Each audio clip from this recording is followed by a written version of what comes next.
Well, we've got Jim Cramer crying on television saying that he is wrong about Facebook and he's been wrong about pumping it for who knows how long. If that is not a bottom indicator, I don't know what is. Hi, I'm Mike Sharp. This is Sharp Investing. I kid, of course. I don't know where the bottom is on Meta. I suspect it's lower than where we are now. Now being around $90, and it's November 3rd. I have purchased Meta twice. I actually put a fairly big position on, and the timing was extremely bad. I put about a 9% position on at 138, and I topped that up to 2.9. I had about 5 or something before that, and I topped it up basically 2 days before earnings, and that was stupid of me. I should have waited till after earnings, but so I took a fairly big hit, and then I bought some more at I think 93 a few days later. Now, I should say that this is not. It's a new position right now, but it's really not a new position for me overall. I bought Meta in 2016 at 90 something. I can't remember what the number was, and my records don't go back that far, but it was like maybe 92 or 95, and held it mostly until last year, 2021, and sold out completely at 356. Now, I didn't ride that. The whole position didn't ride up all that way, but like I trimmed it back as it went up. But I do think this is like probably one of my most successful positions ever. I think it was my biggest bet ever. I put a third of my portfolio in it in 2016, and because I just thought the value proposition was too good for the valuation, and I thought the moat was huge. They had, back then they hadn't monetized Instagram, but it was quite obvious that they could, and all that kind of stuff. So for me, this isn't new. It's just kind of getting back into a position that I used to think was a long-term position. In 2021, the market gave me what I thought was value for a few years in the future, and I took it. I'm not a Buffett, Charlie type where I'm going to just hold positions no matter what. Like if I had Coke and you were giving me 40 times earnings, I would take it. I might not get back in these positions. I was expecting not to get back in Meta or Facebook, whatever it was at that point. But I'm happy to be back in. I do really think this is a phenomenal company, and I'll go through some high-level ideas why I think this. But I warn you, this is going to be very high level. I'm not going to get into the nuts and bolts here just because I don't have a lot of time. But I think that the main idea behind Meta is, not the main idea. One of the things that you have to keep in mind with Meta is that there's so much information about it. There's so many people following it that it's extremely hard to have a informational advantage. And I don't think I have an informational advantage. One of the ways that I do invest, though, is on a sentiment basis. I really enjoy going against extreme sentiment in one direction or the other, and that's part of the reason why I sold out of my companies like Meta in 2021, because the sentiment was extreme in the other direction. I also had Micron, and everybody was like over the moon about Micron, and I got rid of that one too last year. But now we have a situation where everybody hates Meta, and mostly everybody hates the metaverse. That's what I'm reading over and over and over again, and everyone's just dumping this company because they think that Mark Zuckerberg is basically flushing his company down the drain on a pipe dream, pet project kind of thing with the metaverse. And I disagree. Maybe the metaverse will work out, maybe it won't. I'll talk about it a bit afterwards, but I think that people are missing what's actually going on here. I think the sentiment is so negative, and everyone's just throwing this company out. It's creating a massive opportunity. It's trading. I don't know what it's trading at on trailing earnings. It's like, what did they make? 39 billion last year, and it's trading at 230. So it's probably about 200 million if you back out the cash. Maybe it's a little bit more. And so it's trading at 5 times trailing earnings. And if for me, if I look forward, I think that this company is probably, if I use the guidance they give me in terms of the expenses for next year, and assume about a 10% growth rate. Zuckerberg was talking in the call that there's going to be some growth coming. Growth's coming back. They have Reels starting to monetize, and that will be a driver in the future. And so I'm putting a 10% growth rate. That's just a ballpark number for me. But if I model that out at a 10% growth rate, mid-range on the expenses, it looks to me like they're trading at about 10.5 times future forward earnings for next year, which is supposed to be a disaster year. That's including all the metaverse spend. That's including everything. They're trading at 10.5 times earnings. And if you back out the catch, they're trading at about a 9 times forward earnings. So basically, this company looks to me like it's only priced. The only way it could be priced like this, I think, is if people believe that the company is dying. And I don't see the evidence in the numbers that the company is dying, right? They still have three of the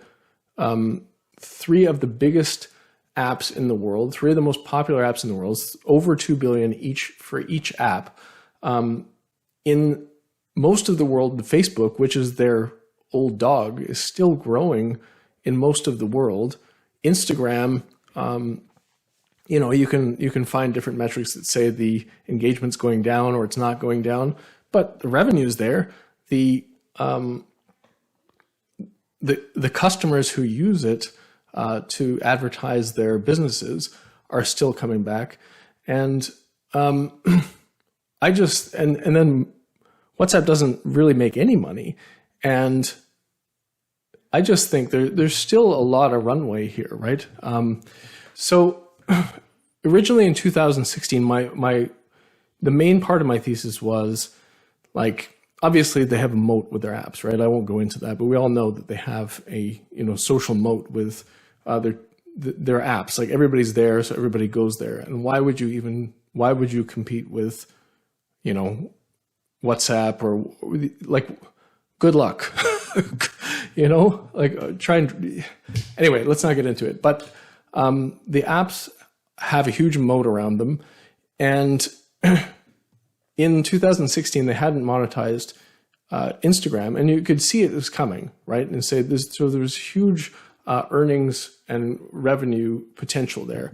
I think we have the exact same situation right now. We have Reels that, if you listen to what Zuckerberg was saying, he is saying that they're actually taking timeshare away from TikTok now, right? So TikTok was the big boogeyman and everybody was afraid of it. And now what Facebook is doing is they look like they're just pulling the Snap playbook. They're saying, oh, you want to build this phenomenal product? Why don't we just steal it and we'll send it out to 2.5 billion people so that they can use it on our apps instead. And then, this is why they have a moat, right? Because they have the reach. And if you get a good idea, they just steal it and stomp you out. Now, I don't think they're going to stomp out TikTok, but like TikTok's, I downloaded it. It's very entertaining, but it's fairly one-dimensional, right? But anyway, back to the point. The point is the Reels, they're saying it grew by, I can't even remember, I'll post it, but it's some huge amount over the last 6 months, and they're basically making no money on it. And they also have WhatsApp that is starting to, build their, their business message. I forgot what it's called, but the business messaging type system there, where you can message individual businesses and they can talk to you. Like, I run a few businesses, and like just a couple small ones out of the house, and then I have my main business. And I tell you, this is going to be massive. This option, like, nobody wants to phone anybody. That's just not a thing, right? So I think this is going to be huge. I think they're going to make tons of money on WhatsApp too, and they're making basically nothing. So it's the same argument. WhatsApp and Reels are going to grow earnings in the future. I don't know when, but they're not dead. Is all I'm saying. There's still lots of growth runway left. I want to talk about my own business. Now, I run a fundraising business. I'm the board chair of this company. I don't run it anymore. I'm on the board, but I know the business very well. And one of the things that we do is we generate leads for charities, and these charities pay us to fundraise and collect, donations from these leads that we collect. I can tell you, my business would get cut in half if it wasn't for Meta, right? We generate so many fundraising leads through Facebook and Instagram, and it basically floats our business, right? One of the arms. And we were talking to the digital guy, the data guy who's in charge of these campaigns, and I was saying, well, why don't we do TikTok? And he says, you can't do TikTok. They don't. The audience is too young. They don't have any money, right? And it's almost pointless to advertise on them because the demographic is wrong, right? And so just to go back to this whole Facebook's dying idea, well, the narrative with Facebook in the West, the actual Facebook app, is that it's old people, right? And so,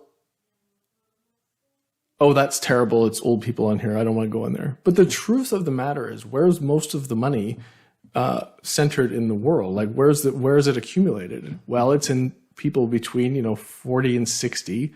Those are the people on Facebook. I can tell you, advertising on Facebook is very lucrative. It's better than Instagram. And so from an actual business functioning perspective, I don't think that these apps are in a problematic stage yet. They might, right? Like, they could die. I can see them dying out one by one. But then you have to ask yourself, do you believe that Zuckerberg will create replacements? Well, what's the truth of the matter? Reels is coming. WhatsApp's getting monetized. Instagram got monetized. They're doing other things. They've got Oculus now that's coming online. I believe that's going to be massive at some point here. Like, I think that the issue is right now in the market is that if I was going to boil it down, I would say that the issue in the market for me is that I think that everyone doesn't believe in Mark Zuckerberg. And I think, if I'm being arrogant, I'm going to say, I think that is stupid.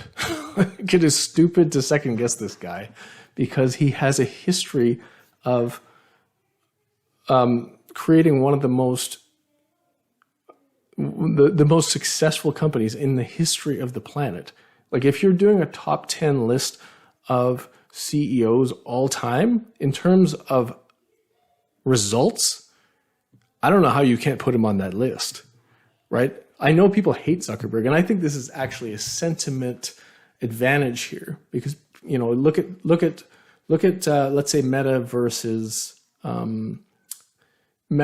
Tesla, right? So we have Meta, number one, this company that has churned up billions upon billions every year. They continue to grow. This is one down year because because of the things we all know about. It's the COVID hangover. They had all their revenue pulled forward, and this is the hangover from that. They're also investing heavily in all the stuff that they're investing in right now. So the cash flows are down. But if you look at the history of it, this is a phenomenal history. And then on the other hand, you have Tesla, a company that makes pretty good money for a car company, but the valuation there, so Tesla is worth 100 times, whatever it's worth, 100 times earnings, and Meta is worth 5 times trailing earnings or 9 times forward earnings. And I believe that is almost all due to, well, not almost all due. There's a huge factor that the CEOs play in that, right? Everybody loves Musk, and then everybody hates Zuckerberg. Well, I actually love this. All right, so Peter Lynch talks about all these things he looks for in companies. He loves when they have terrible names that are not attractive. He loves it when they're in industries that are gross and nobody wants to pay attention to, waste disposal and whatever else he was talking. I can't remember the examples he was using in the book, but he loves when things are hated, right? Because why? Because you can get them cheap for irrational reasons, right? If this game is about making money, do we care if we like Elon Musk? I like him. I think he's really entertaining. He's a bit too far sometimes, but I think he's entertaining. But I'm not going to spend my own money because it's him, right? He's like at 100 times earnings. That's quite the premium to pay for him. Whereas Musk, Zuckerberg gets a discount. So I'm going to go over a list of problems that Facebook has had since I've been following it.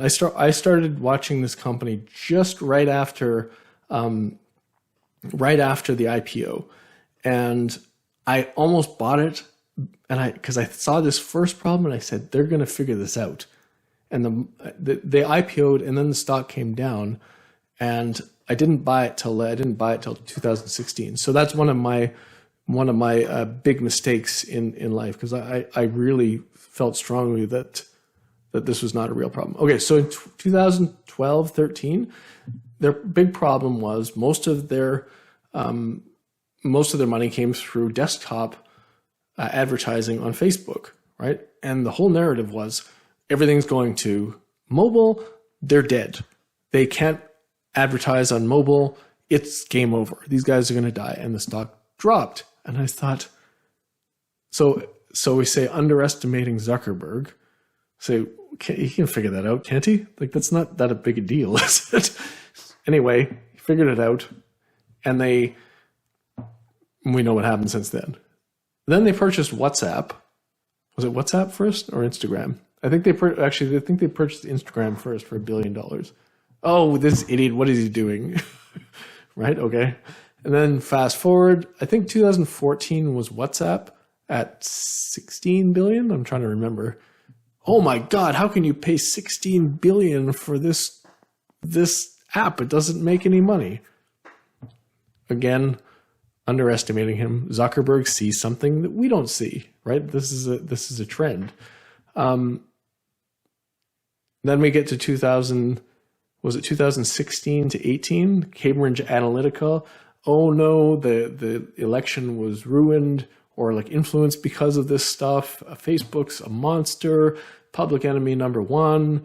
Where did that go? Okay, they got through it, and it's fine.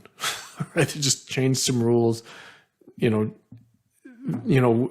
spent all this money in security and everything now, and so it's fine now. Then in 2018 was actually probably the biggest problem for them. They had declining revenues and margins, and it looked like it was this permanent, right? And again, the market came back and said, "Oh, Zuckerberg, he's dead. Facebook's dead. They're finished." And then what happened after that, right? 2019, Snap. Oh, Snap's going to take their market share. 2020, 21, you got all these scandals. I think those are the years, like Instagram and misinformation, disinformation, whatever it is. Then next one is TikTok. Oh, watch out, TikTok's going to destroy them. And then now the problem is, oh, the metaverse. Look at this wasted money. What an idiot. So if I were to sum this up, this counter sentiment position I'm in, it basically goes like this. Everyone thinks Mark Zuckerberg is an idiot now. They think he's gone from being a genius and now he's a moron. I don't think that. I think he's not a moron. I think he sees things we don't see. I think he understands what the future looks like better than we do. He has a history of that, and he has a history of being right in a lot of those things. And I think he sees the future. And all of us, part-time, investment analysts that were analyzing 100 different companies in different industries think that we know the future of, technology better than Mark Zuckerberg, who spends every minute of his life and has a team of a zillion people doing this. Like, I think that if you ask me to take a side, I'm probably going to side on side with Zuckerberg. He has a history of being right with this stuff, and he has a history of huge returns on capital of the money he invests up front, and he has very good judgment, I think, and he is actually a better CEO than I think he gets credit for. So I think that's my crux to this argument. Now, there's way more stuff to stuff to look at with Meta. Like this is a long video already, and I can't really get into it, but I'll just talk about a few things real quick here. So the metaverse, this is the big problem. Everyone wants to pile on them because they're burning all this cash with the metaverse. Now, I've spent some time trying to figure out what's going on here with the metaverse, and so if I look at what Zuckerberg said in the conference call, he says there's 4 parts to it, right? You've got VR, AR, you've got the social side, and you have the weird Neuralink stuff, right? So just very quickly, so VR, we know what it is: headsets, different worlds, video games. And anything else you want to do. You want to go to concerts, you want to be in 3D movies, whatever. So that's one aspect, and they're actually making revenue on that. I believe the Oculus revenue is going to go up very quickly in 2023. This is one thing they didn't talk about in the conference call. They gave the expense guidance, and they said it's going to be up significantly, but they said nothing about revenues. Now, I've seen some reports that there's been very big orders for these Oculus Pros already, and I think there's a good chance they're going to make a fair amount of money on this, right? So, I think we're going into the billions next year. Now, that doesn't mean they're not still going to burn a lot of money overall with this. I think they are, but my guess here is that in a few years, these VR headsets are going to be basically going to cover the expenses for this whole campaign, or for the whole Reality Labs part of the business. That's where I think it's going. I think these have a massive addressable market. Like he's saying, there's 200 million personal computers sold every year. If they just get 10% of that market, where businesses are buying people these headsets so they can do their meetings, the meeting experience is better. It cuts down on travel for businesses. I can tell you that is, if you're asking me, do I want to buy a headset for somebody or send them on one business trip? I'm going to buy them a headset because that's going to save a few business trips, right? So that's actually a good business move. I might get some of these actually, and it improves the work environment. Right, a lot of people are working at home, and it sucks to just be on a screen all the time. So if you're immersed, I think that's going to be good for productivity and enjoyment in jobs. I've gone on a lot about VR, but then you've got all the other stuff, and all this other stuff doesn't make any money yet, right? He's got the social side, the Horizon stuff. I don't know if that's going to work out. It's a bit weird. I don't know why. It's a bit like I'll have to check it out a bit more. I don't have a strong opinion, but I'm kind of saying it's probably not going to get anywhere. AR could be the beast of them all, but it's way out, I think. So that's like the glasses and augmented reality. They're going to come out with their own product at some point for that. It may work, it may not. The Google glasses didn't really work, so we will see. But I think that he knows that that's going to be a thing. I don't think there's a chance that that's not a thing.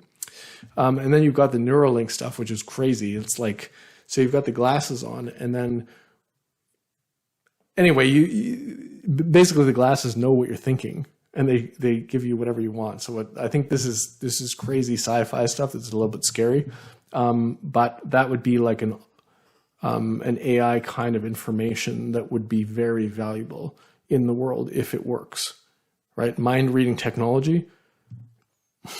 Like, think of all the applications for that. So anyway, the metaverse spend, I think it's way out. And I think this is the real problem. The metaverse revenue, the real home run, is way out. And I think what's happened here is that people have just dropped their interest in Meta for now. Like, it's just the value investors looking at this. Everybody else who's short term, which is most of the market, is kind of like, I don't want to touch this. Nothing's going to happen for years. I'm out of here. so that's kind of the metaverse thing. The Capex, I think, is really interesting because the Capex is, just listening to them, this is not just them burning money, right? The people say, oh, the free cash flow is dead. This is not them burning money. They explain how they have a very set ROI requirement for their Capex. And if that ROI expectation is not there, they're going to dial back the Capex. So what they're telling us is this is going to make money in the future. It's coming.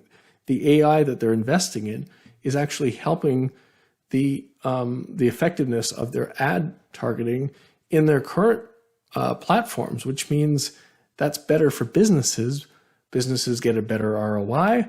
They're happy to spend more money with Facebook and Instagram and all that, and which means revenue goes up. If you improve the return for businesses, they pay you more money. I can tell you, if I got a better return on some of my ads, I would double the spend, triple it. Why not? I'm getting my money. I'm making money on it. Let's do it. Let's go. So this is a good spend, right? It's just, if you're short-term thinking, they might be cash flow neutral next year, even they cash flow negative next year. I don't know. They were aiming at I forget what it was, high 30s in terms of Capex spend, and then they're saying that's the peak and it's coming down. So that's Capex. I think the Capex spend is actually good. And if we go back to the return on capital, it's over 20% historically. These guys care about the money they make on their investments. These guys aren't just throwing money out the window, right? They have a return they're looking for here, and I feel comfortable with their expertise in that. So what else? Now the financials, I'm not going to really talk about it, but I mentioned that maybe I'll do some more videos on financials and stuff like that, just little bits that I've missed out here. But the revenue, sorry, not the revenue, but I'm thinking their revenue is going to be, let's say if it's 10% growth rate, they're going to churn out about 22 billion in after-tax earnings next year, right? So that would be down by 2 billion. But look at the valuation. If that's their trough earnings, if that's the bottom, well, I would figure out what kind of business or how you would value a business where that's the worst year that they've ever had. And I think that after that, we're going to have more of this, because they're clearly in an investment stage here, and they will get out of the investment stage at some point. I'm not sure what else to talk about here. Risks. So the risk is, this has been very bullish. And it's just, again, a really high level. It's just me talking about ideas that I have here, but there are risks here. I have to look at, let's say the engagement in their main apps fell faster than expected. Well, then you have the melting ice cube, and they've got to ramp up the new stuff fast to make up for that. So that would obviously be a drag on it. I've heard people call the end of Facebook engagement for the last 5 years. I don't think it's happening yet. I think it's still growing, and we have a very Western-centric viewpoint here, but the rest of the world still has very low revenue per user rates and still has a growing pool of people using these apps. But engagement could come down. That's the big risk. One of the other risks would be, short-term risk is a recession. It could be way worse next year. Earnings could go down further than I'm expecting. They could get no growth, a severe recession. So whatever type of investor you are, you want to keep an eye on that. If you have a 1-year time frame, this is a real risk, right? But if you're a value investor, that's actually an opportunity, because that risk is built into the current price, right? To some extent, it might get worse. The price could still come down to 70, 60, 50, 20. I don't know. That would be pretty extreme, but it can still come down. And so keep in mind your time frame. If you have a short time frame, I think this company is fairly risky. I don't think we've bottomed here. I think the sentiment and the momentum is clearly down, and I think there's still people left to sell. That could be wrong, could bottom here. Another risk would be, like we talk about TikTok.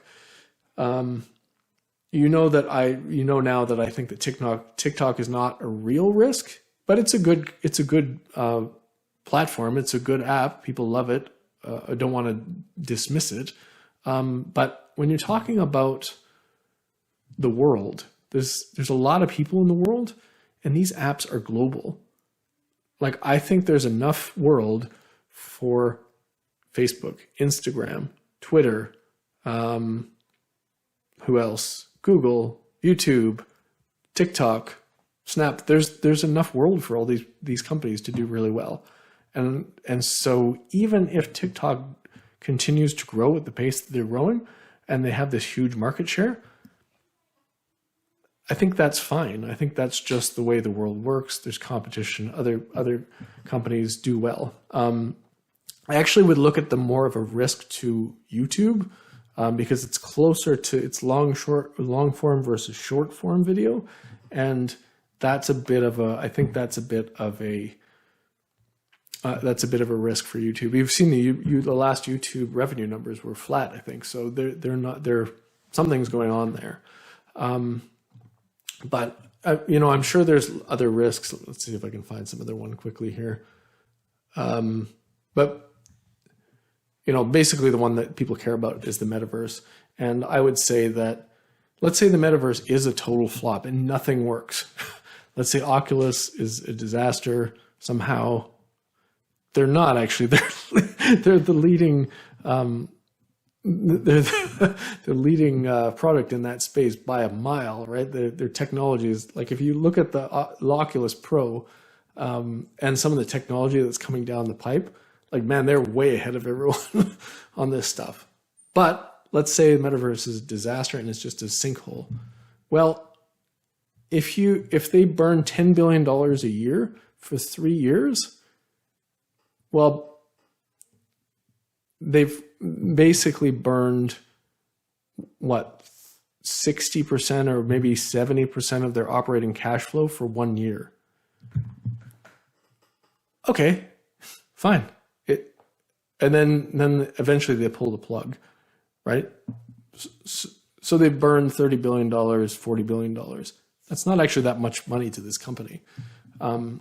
But yeah, it's $40 billion. It could have gone to shareholders. But I'm saying this is an end of the world type risk, right? It's just a chunk of money, and then it either fails or it succeeds. So I think that I've rambled on forever and ever here, but I think the general idea is if over the last 9 years, 10 years since they went public, if you had bought when the world was miserable about Facebook and sold when the world was not miserable about Facebook, you would have made a lot of money. And I think this cycle is exactly the same. That's the bottom line here. I think this is sentiment, and you just play the sentiment with a company like this. Anyway, if you're still here, I want to thank you for watching.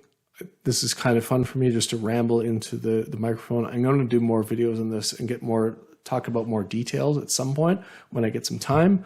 But yeah, I hope you got something from that, and I hope you have a great week or weekend, and I will see you in the next video. Thanks.